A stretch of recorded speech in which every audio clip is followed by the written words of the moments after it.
Here's the thing about this Obama press conference today. He really is saying there's nothing we can do.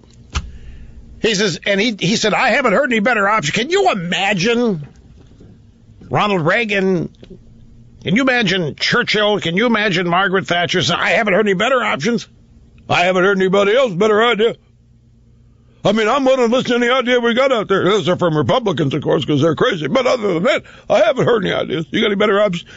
I'm not going to put boots on the ground, because that means you're going to stay there forever. So what are you going to do? There's another way. He basically said, and he was bragging about it, no plans to change his strategy because there isn't anything we can do. That's what he was saying. That's why people are so shocked. There isn't anything we can do. And I think he really thinks it. Well, coupled with there isn't really anything he wants to do.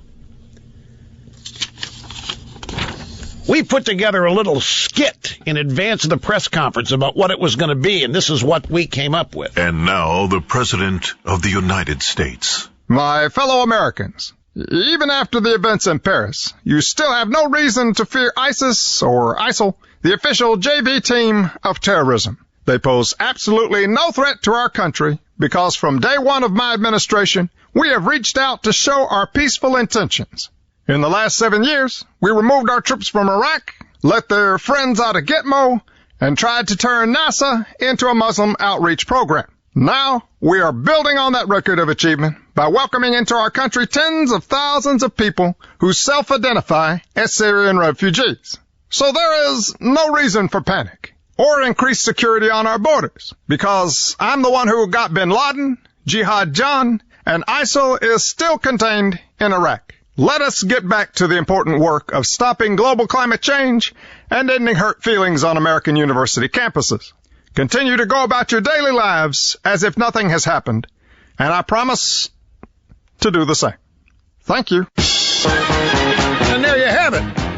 We put that together before the guy said anything today. That was our pre-Obama press conference skit. That's white comedian Paul Shanklin, by the way. And at the Democrat debate, climate change was a bigger... They didn't even want to talk about this at the Democrat debate. They got mad when the moderator brought this. That debate was so boring and so nothing, it ended 7 minutes early because they all ran out of things to say. And you didn't know that? They had a small 7 minutes early because they ran out of things and there was nothing left.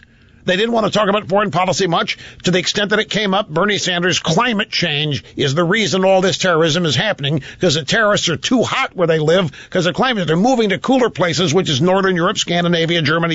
He meant it. And now they're complaining at Debbie Blabbermouth Schultz because the audience was so tiny, 8.5 million people on a Saturday night. They should be lucky that few people saw this. But they're mad. They're mad that there's only 2 or 3 debates, that they're on Saturday night when nobody's going to see them. What they're really mad about, they think they're going to win simply because they've succeeded in driving up opposition and hatred for Republicans. They really don't think they have to go out and win anything. I'm talking about the Democrats. They think they're going to win by default because they have so poisoned the minds of Americans about Republicans, I guarantee you.